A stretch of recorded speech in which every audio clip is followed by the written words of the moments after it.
Welcome, everybody, to episode 2 of Sound Money Matters. This is Daniel Diaz, Executive Director of Citizens for Sound Money, your host. And we got a great show lined up for you today. It couldn't be more perfect. The recording is Tuesday. This is premiering on Friday, but I still think it's going to be extremely pertinent what we're going to be talking about. I have an esteemed guest, one of our advisory board members for the Sound Money movement, David Morgan. Now, let me tell you about David Morgan. He is one of the OGs of the Sound Money movement. He has been writing about gold and silver, and specifically his focus has been on silver for decades. And everybody that has been in this movement way before me, way before those who got in after Ron Paul made it popular, like David Morgan, Mike Maloney, you just go through the list of the OGs, G. Edward Griffin. They have been talking about this moment in American and global history for decades, and it's finally here.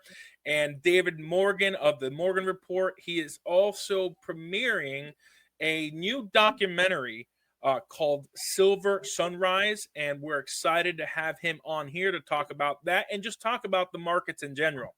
So without any further ado, David Morgan, welcome to the show. All right, Daniel. Well, thank you. Why does sound money matter? I wrote a missive, I don't know, I don't have a date on this one, but a couple of months ago, probably. And the heart of it is this. The title is Freedom Dies When Money Lies. Why sound money is the foundation of a free society. And I did send that to you so you can put it in the show notes so people can read the whole thing. But just some of the high points. There's an old truth we forget at our own peril, and that is when money loses its integrity, freedom soon follows. Throughout history, the erosion of honest currency has marched in lockstep with the erosion of our liberties. The connection's not coincidental, it's causal, because money is not just a medium of exchange. It's the lifeblood of a voluntary action between humans. When it's corrupted, everything downstream begins to decay. Personal agency, self-reliance, and ultimately freedom itself. That's the first paragraph. Just to digress a bit, Daniel, I was on a interview with Daniela Cambone. There's an interview with her maybe 3-4 times a year, and I stressed what I've talked about many times, and you and I offline many times, is there's a direct correlation between the moral disintegration of a society and the destruction of the money. In other words, the society debases alongside debasement of the currency. And that is it in a nutshell. So that's why it matters. It's not because we're gold and silver nuts or we like shiny stuff or any of that nonsense. The truth of the matter is, if we have money that can be trusted by everybody without an outside agency, no bank telling you this is valuable, no central bank, no Bank of International Settlements, in and of itself, people intrinsically know that a piece of silver has merit, and we trade amongst ourselves. And I'll get to it later because I know we're going to talk about Silver Sunrise, this 2.5-year project I've been pursuing later, but go hand in hand. So that's my short answer. Thank you. Yeah, absolutely. And you're 100% right. I mean, one thing that Jim Forsyth used to say was that silver was freedom, gold is freedom. And there are plenty of reports and books talking about how fiat currency has degraded society, every aspect of it. There isn't an aspect of society that hasn't been affected negatively. The arts, the business, you name it, the medical field. I mean, every aspect of the education, especially education. Because of this fake currency that's a debt instrument, and the fiat currency was built to basically steal the wealth of the people. It has degraded everything in society around the world. So 100%, we'll have that article in our show notes on YouTube and Twitter. And now the second question for those new stackers, the current bull market is bringing in new people, so they might not know about the OG David Morgan. So the next question is, give us a little bit about your background for those that are new getting into the movement. Yeah, the long bio is on the website, themorganreport.com. Just go to about, and the about tab will give you my bio. But basically, I always been interested in money from a young kid, really.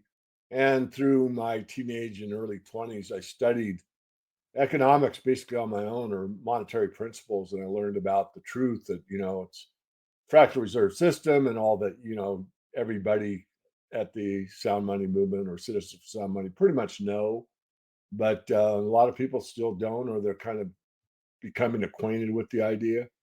So I would just say go to the about tab, and then there is a link to a film called the Four Horsemen film, and that goes through kind of an hour and 20 minutes, I believe, of where we are and how we got there.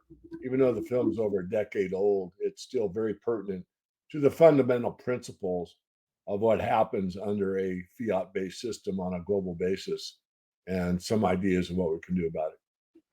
All right. Well, I mean, people, if they don't know who you are, they just need to Google you, and there is plenty of content out there to learn about what you've done and how you've contributed to the movement.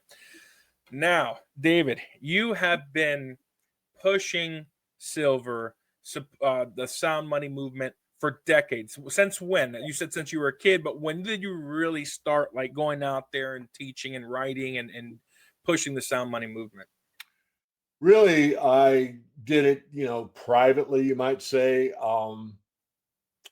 First of all, I was an 11-year-old kid when the coinage changed. So I noted that just by looking at, the change in the coinage. And that sparked a study, as I mentioned. But it was probably when I was still an, degreed engineer working in the aircraft industry. I would have discussions with some of the guys in the shop, some fellow colleagues in our group, and that kind of thing. Some of the test pilots were actually tuned into sound money principles, believe it or not. So that was kind of on a casual basis. But as far as a full-fledged 100% dedication full time, that started about 98, 99. And I put up the website basically for research, and it turned into kind of my dream or my purpose, and that's writing a financial newsletter based on sound money and Austrian economics. And we cover the whole resource sector, not just silver. But since I was so much pounding the table on silver as the opportunity of a lifetime when it was selling basically under the cost of production, $5 or less per ounce, and no one was listening, it was a bit of a struggle in the beginning. But then, of course, we've gone through the last 25 years. A lot has happened, as we're going to discuss. But I'd say that is, a sufficient answer. All right. Yeah, so basically since the late 90s. And you have been waiting for this moment in economic history for a long time. And how does it feel now with everything that's happening, the macroeconomic, the geopolitical situation, the LBMA, the COMEX vaults, depositories empty. The U.S. Mint is out of silver eagles. The Canadian Mint is out of silver and almost out of gold. Oh no, sorry, they're out of gold, almost out of silver. The Perth Mint stopped selling silver. India mutual funds have been refusing to take new funds for the silver ETFs. The Royal British Mint is out of silver. It is finally happening. The shortage is global. What do you think about the current situation, and where do you think we're going from here? Well, believe it or not, it's a bit surreal. I mean, I've been anticipating this, as you know, for quite some time. And my timing has been less than perfect. I mean, I actually believed that we would see these type of days earlier than now, but here they are. And the way the system is broken is a little different, I think, than some are advocating or proposing. I mean, what you said is true, but the reason that you're not seeing why you are seeing a broken market is because the hedging facilities have broken. Whenever, like, if you want to go back to, Gold Rush 21, way back in the Yukon, whatever that was, 25 years ago or so, Michael Maloney and I had already become friends, and he'd been to the Silver Summit a few times, and we developed a relationship. And the last night, he says, "Hey, could I have breakfast with you? I want to, talk to you." And I said, "Of course." So it was the last day. We had breakfast. Everybody got back on the airplane and went their various what directions. And he said he wanted to get into the bullion dealership business, and he had, planned it out pretty well. No, if you know Mike. And he said, "Do you have any advice for me?" And I said, "Yeah, I do." I go, "No matter how much you love the metals or what direction they're going to go or however it works, do one thing and one thing only, and that's hedge every single purchase, because you work on a warehousing slash spread business where you buy at a price, you mark it up, and you sell it. And if you hedge everything in the market, whatever happens, you'll still be in business. But if you're betting that it's going up with a long term and you're right, there will be instances that you could get wiped out if you don't hedge." And of Hmm. course, he did, and he's still here, and he's doing his fabulous job as always.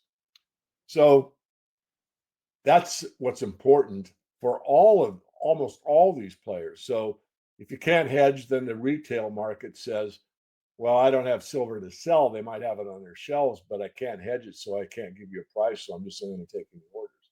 And that's pervasive due to the inability, because lease rates are so high, borrowing costs, leasing costs are high, as I said. You have the financing costs. If I'm a market maker and I've got a credit line with the bank for, I don't know, make up a nice big number, $100 million.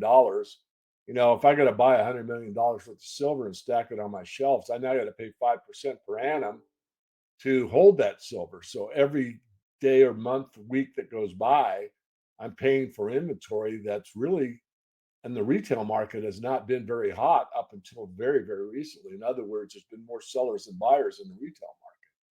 So there's subtleties in this market that some commentators are taking kind of one side of the coin rather than looking at both sides. And the real problem is he can't hedge. That's the reason people don't make transactions.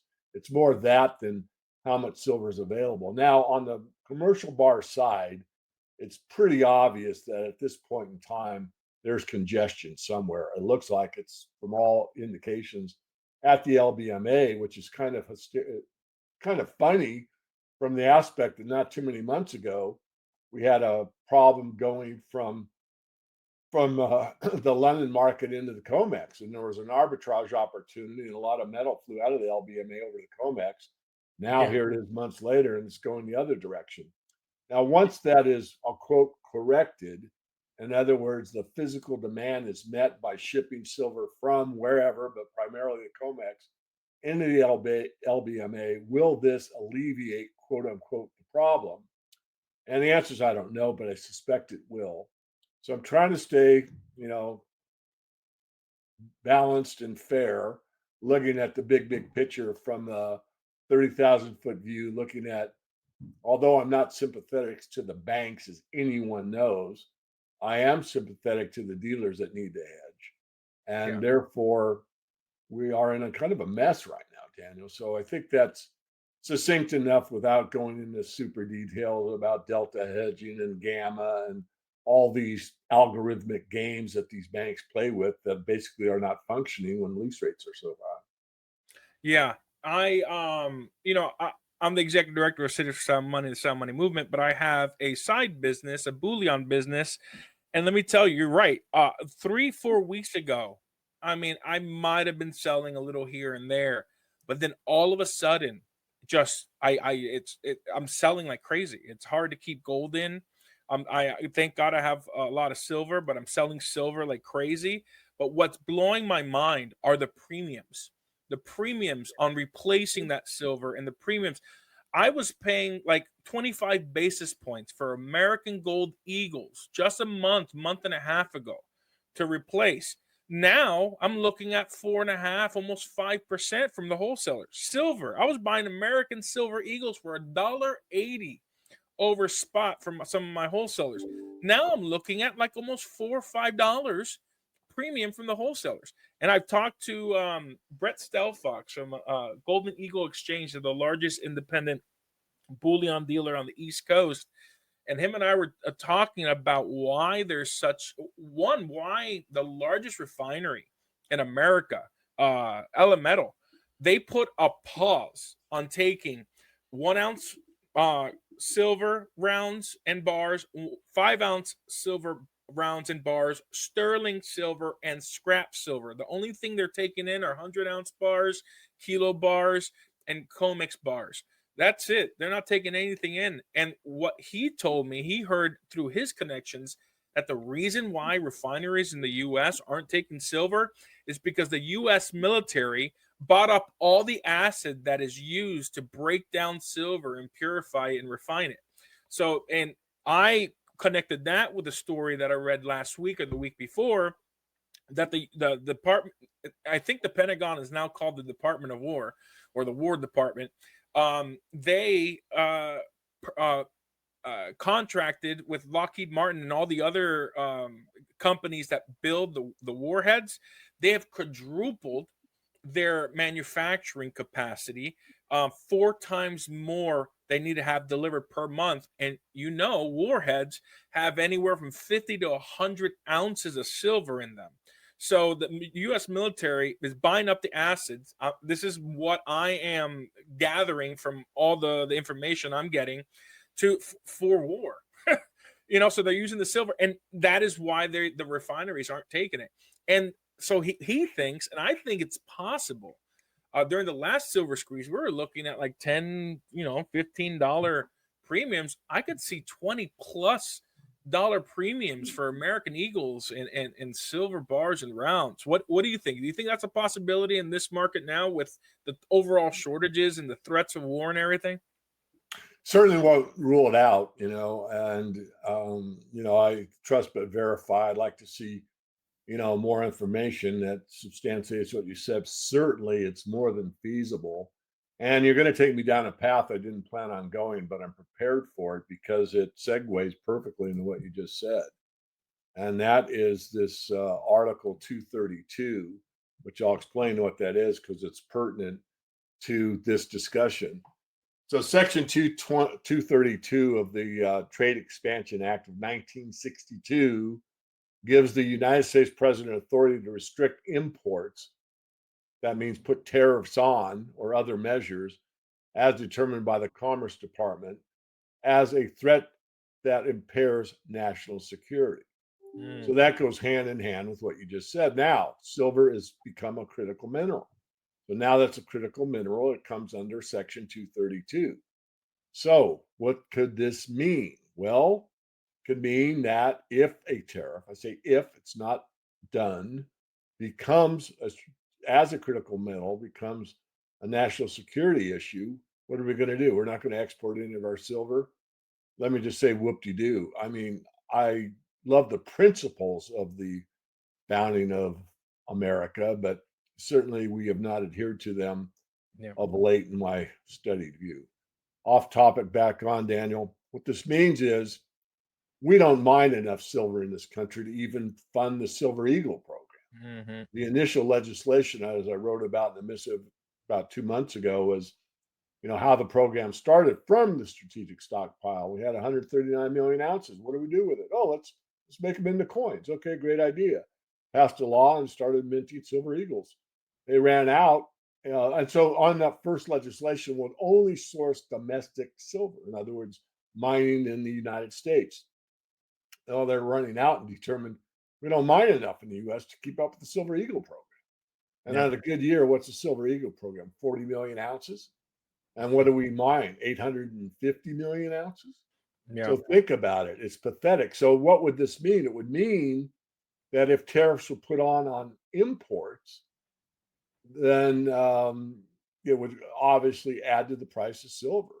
If that were to occur, it might just flip this what's called backwardation, which is really an arbitrage between London and and the COMEX or New York, into the opposite, because the prices would immediately increase and it would most likely go back into contango. So we're in very, very interesting times with silver and what's really going on behind the scenes. But what you said makes sense to me. And I just want to get this 232 out there. So let me just I made some other notes. I'll just read a couple more. What it does not yet do, or it's uncertain. No tariffs have been imposed under 232. The precise list of minerals and derivatives goods that might be targeted is not fixed. In other words, they can, just because it's critical, they could say that's exempt. We're not doing it for silver, so it doesn't necessarily mean it blankets everything that's considered critical. The Mm, level of tariffs, exemptions, and carve outs and phase outs, again, are uncertain. And legal and trade challenges will arise. There's no doubt about that, yeah. including whether broad tariffs on goods like batteries or electronics will withstand the scrutiny. In other words, how much stuff has silver in it? Well, almost everything. I mean, Mm, any electronic doodad or gizmo or phone or pad or you name it, headphones. I mean, all that stuff's got silver. So what do it- you do? yeah. Silver bullion only? Well, then they'll start making it silver shot and making it into artwork. And so who knows? I'm sorry I digress, but No, it's no. it's a It bit of a is, mess. And and this is a this big is the part solution. that very few people are talking about. I picked this up from a very well balanced and fair friend of mine that works in the hedge fund industry, and we had a pretty fair discussion on this last night, anticipating upcoming interviews. And I'll probably be writing about this in the Morgan Report next month, if it's even important. I mean, between now and then, Daniel, who knows what's going to happen? There may be things may free up and start flowing again, and there's a sigh of relief by the bullion banks, or it could get tightened down even harder where they're screaming for mercy and asking the exchange to implement special conditions to get them out of the fixer. And who knows? Yeah. No, it's fascinating. This is what you're talking about, right? Section 232 of the Trade Expansion Act of 1962. Yes. Yeah, no, right here. It says it right here. For one, let's just summarize. Congress has delegated some of its authorities to the president through statute. Section 232 of the Trade Expansion Act of 1962 allows the president to impose restrictions on goods imports or enter into negotiations with trading partners if the U.S. Secretary of Commerce determines, following an investigation, that the quantity or other circumstances of those imports threaten to impair U.S. national security. And right here, domestic production required for projected U.S. defense needs. So these are the requirements or why they can put those restrictions for defense and economic reasons. So yeah, that makes sense too on why they might have bought all the acid too, right? It's a strategic reserve. So it could be one of two things. It could be that they're doing it for the warheads. Another thing is maybe they're just getting doré silver, and the United States is refining it for the strategic reserve for military defense. Who knows? But it is very interesting the days that we're living in, and regardless of the reasons why the U.S. bought up that asset, if it's true, I'll look it up and see if there's anything public. But I trust Brett Stelfox and his connections in the industry, and that's why the refineries have also. I mean, also it's also a capital thing, right? Like if people are just dumping silver and they don't have the capital, they just can't take any more. They need the liquidity. But there's always other ways to get liquidity with some of these big dealers. They have credit lines and so forth. So typically for these larger dealers that are doing 100 million, 200 million, $1 billion a year, they have liquidity to buy stuff. But it really depends. I think it's like a perfect storm right now. That there is high demand. We're just using all our arsenals with Ukraine. You have Russia with the bombs and missiles, and China and everything. It's just I think the Silver Institute, they have been talking about war and how much silver is used in the military industrial complex.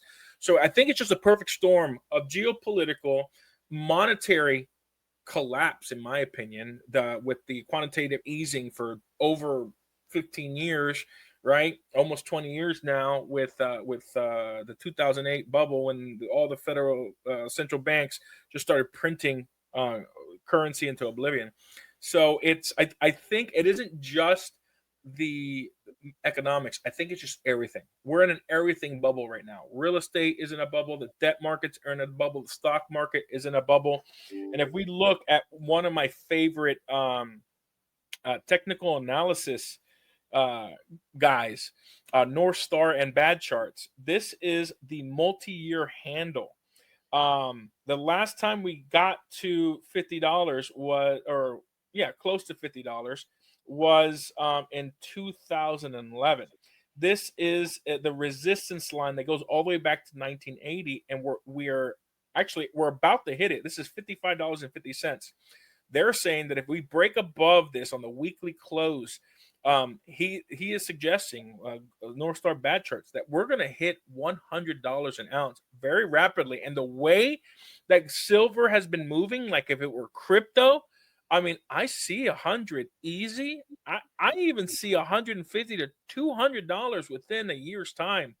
What do you think? Do you think we're going to see something similar?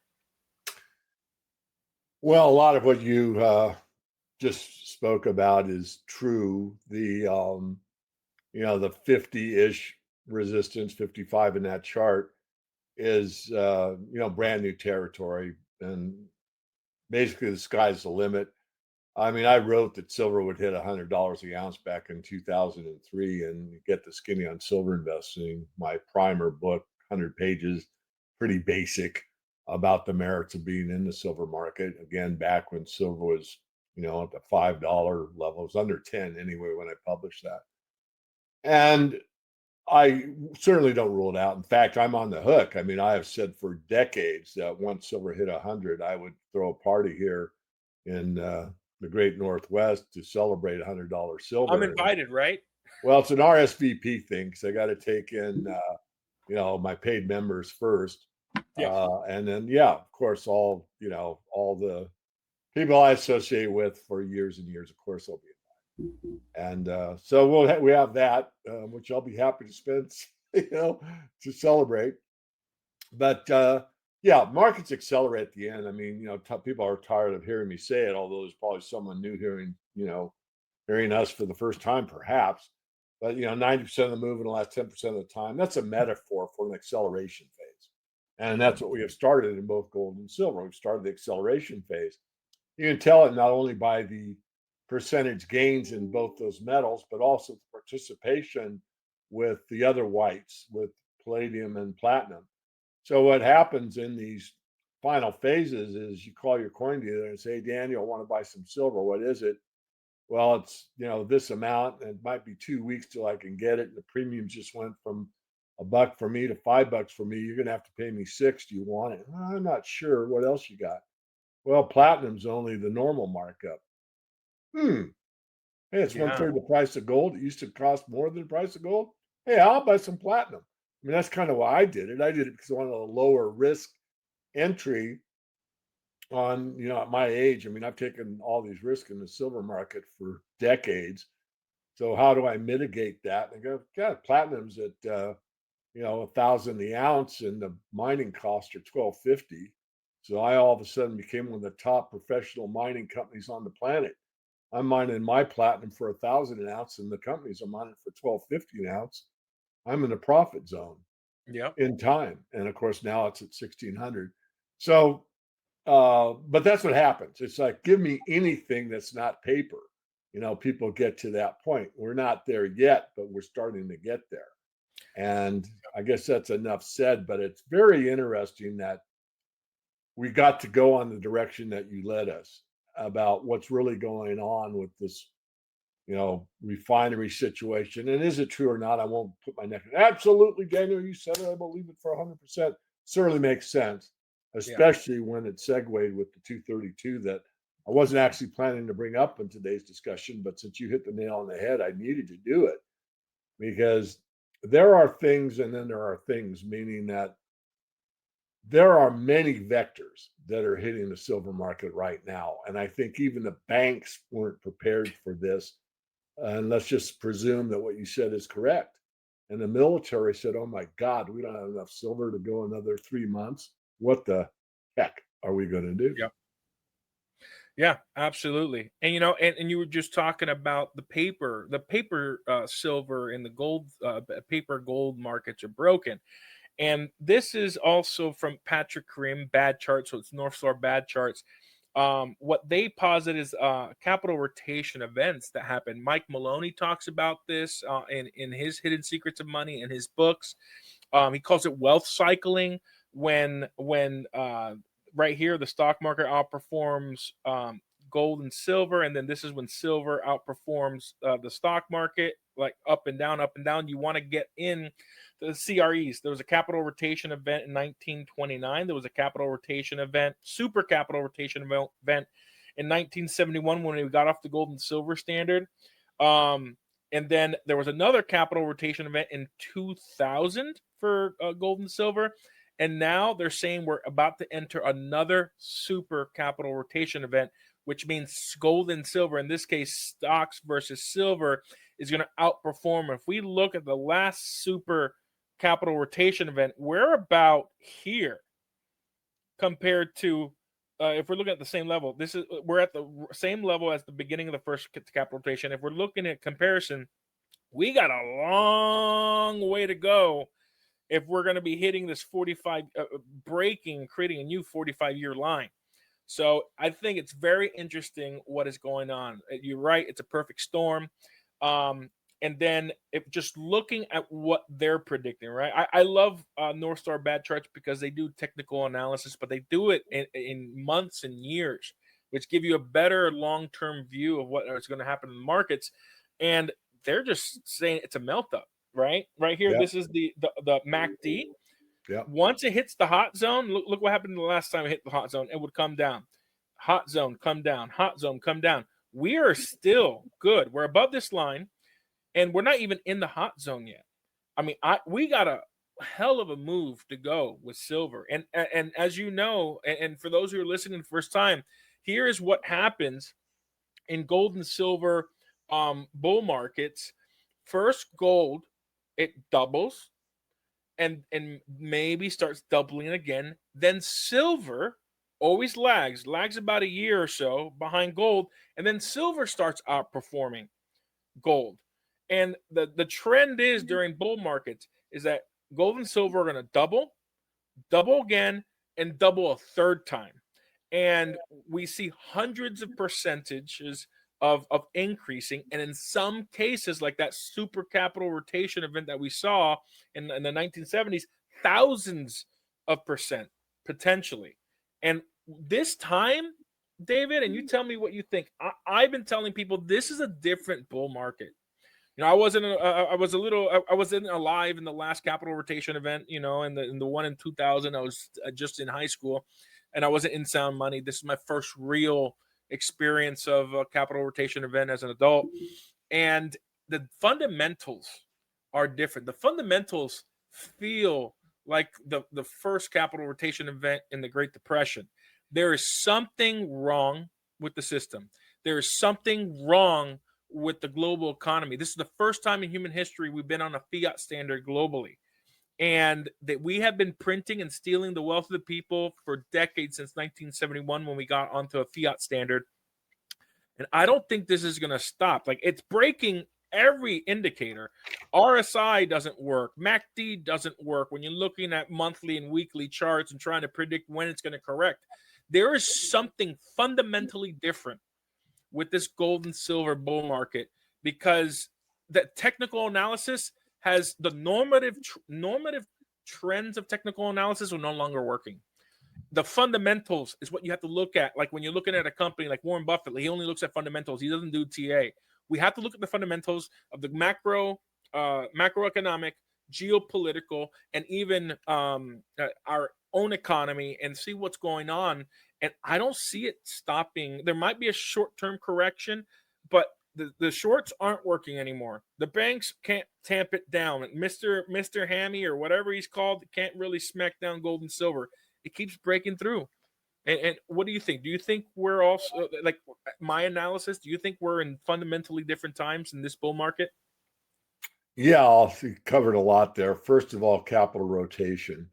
That's what makes a bull market. So when we rotate the majority of the money, the voting with your wallet, so to speak, from stocks primarily into precious metals, that is huge.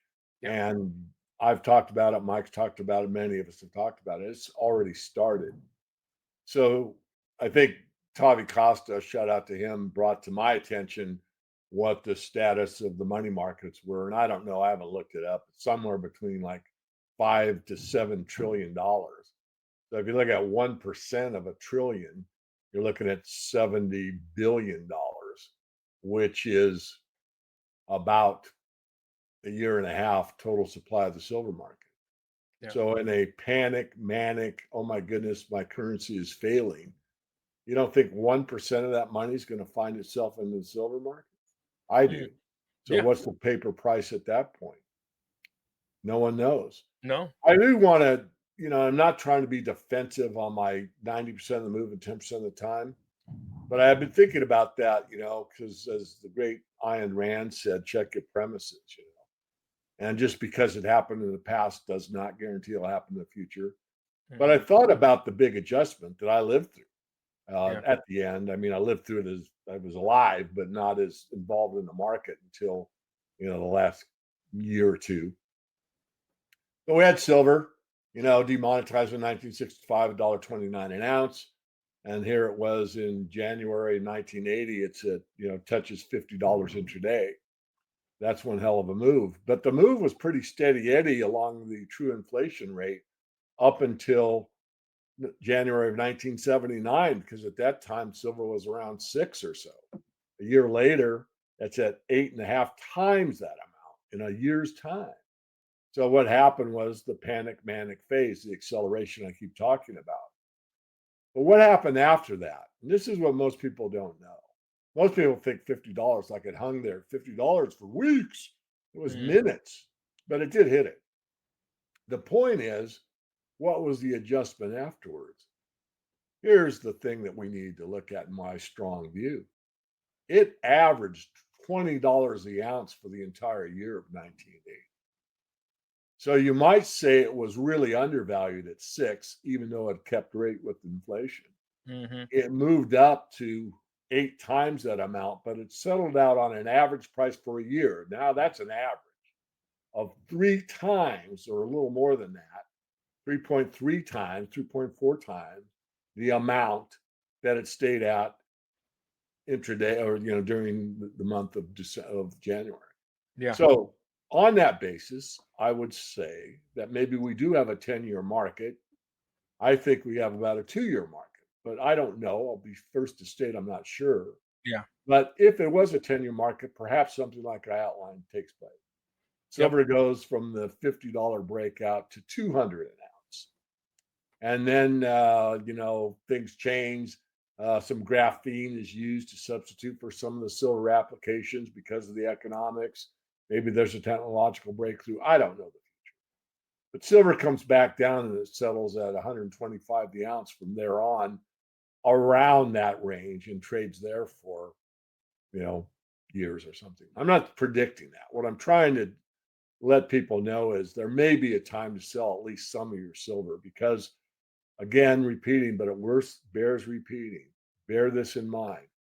We go from severely undervalued to fair valued. Where's that? I mean, I don't know. It depends on how you pick inflation. 120 an ounce is maybe fair value. And then it hits 200 an ounce.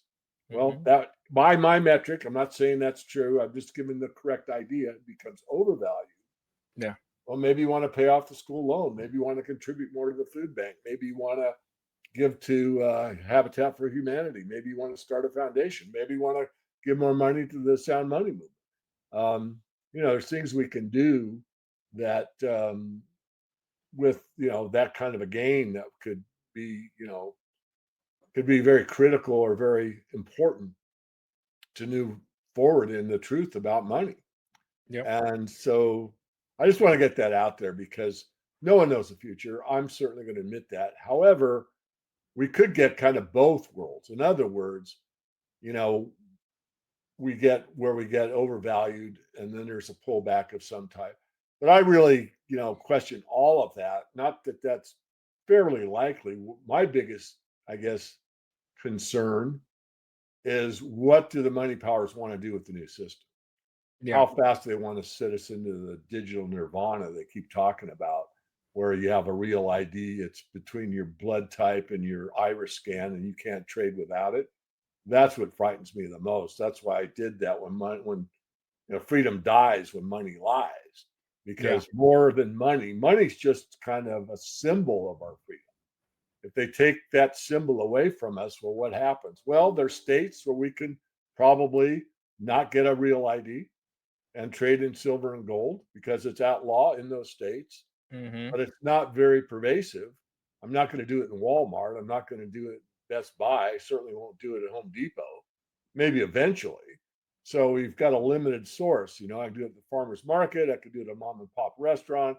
I could do it at independent ownership probably fairly easily because we both agree. But to think you're going to go into the corporate world with, even though it's outlaw, you might rethink that. Now, eventually, if we get the upper hand, and I always think I'm so idealistic still, even after all this gray hair and the wounds I've got, that I'm idealistic enough to think that we will win and that will take place over time.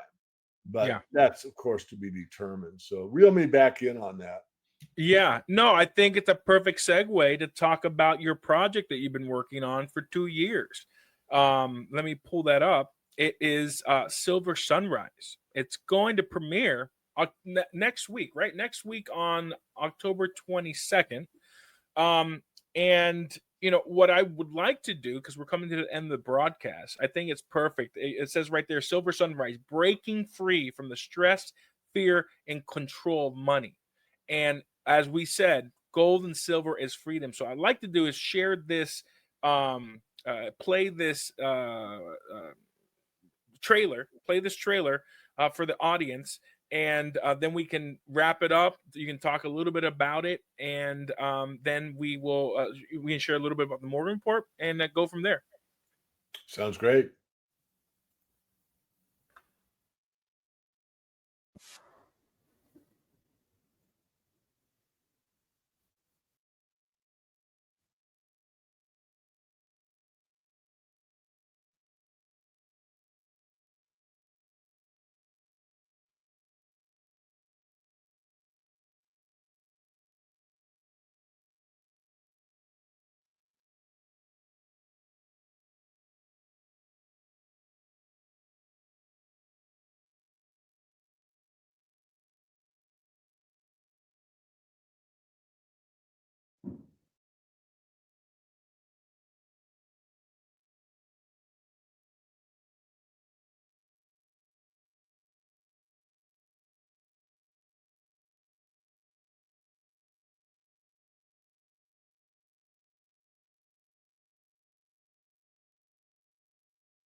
That's great. I'm looking forward to the premiere, David.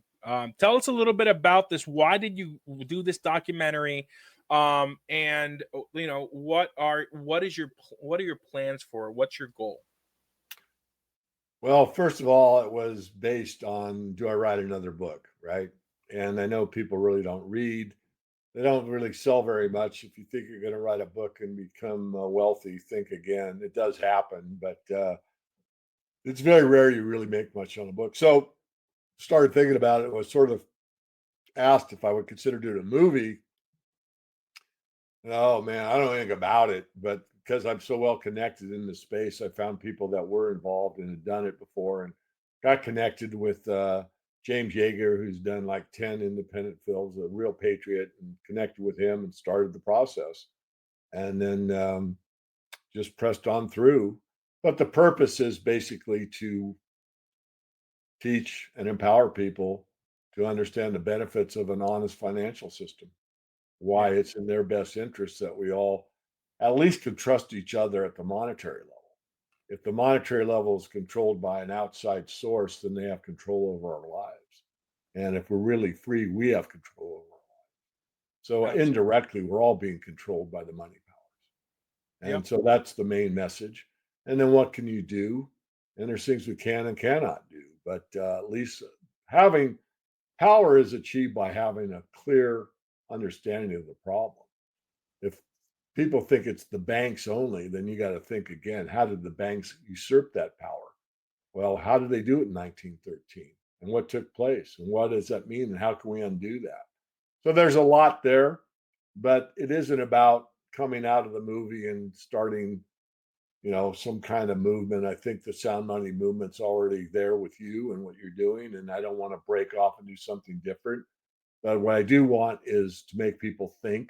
One of my main themes is I might not agree, I might not, disagree. I don't really care about the emotional part of it.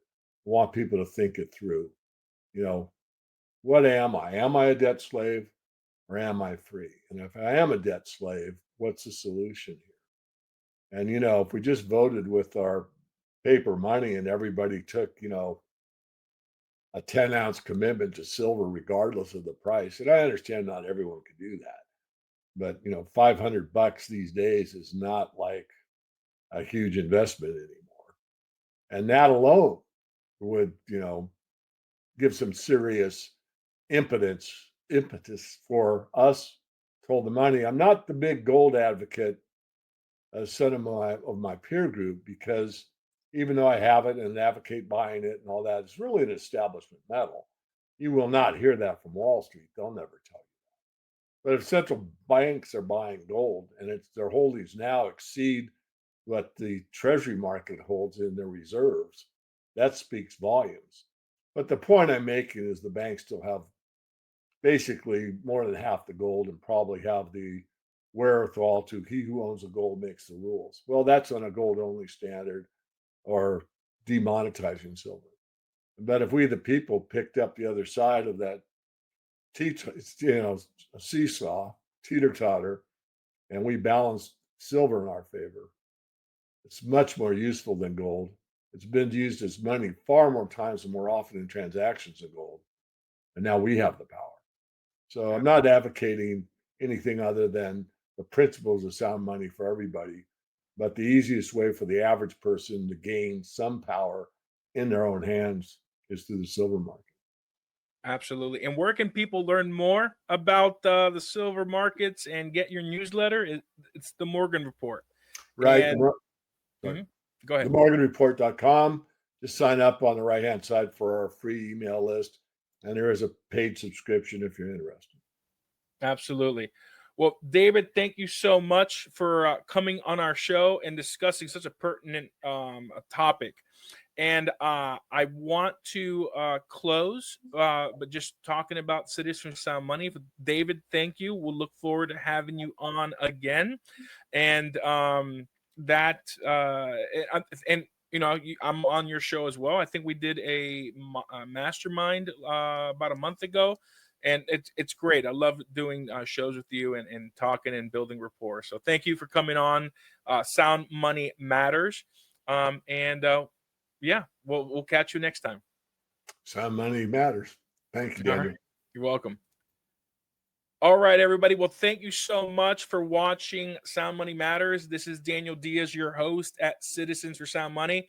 If you like what we're doing at the Sound Money Movement, please visit Citizens for Sound Money and donate. We are a 501c4 organization, and soundmoneymovement.org is our education foundation. You are part of the Sound Money Movement. We need to be involved and educate the masses. We need to go out there and talk to legislators to bring sound money back as real money, not a gold standard. Gold and silver is money. So if you are interested in learning more, please visit Citizens for Sound Money. If you want to contribute to the mission and spread sound money education, we have sound money seminars where we teach people and businesses how to use gold and silver. Please donate to the Sound Money Movement. It is tax deductible. Go to Citizens for Sound Money. Reach out to us if you want to bring legislation to your state or you want to get involved in the grassroots efforts. So this is Daniel Diaz. Thank you for coming to Sound Money Matters, and we will catch you on episode 3 and next week. Thank you very much.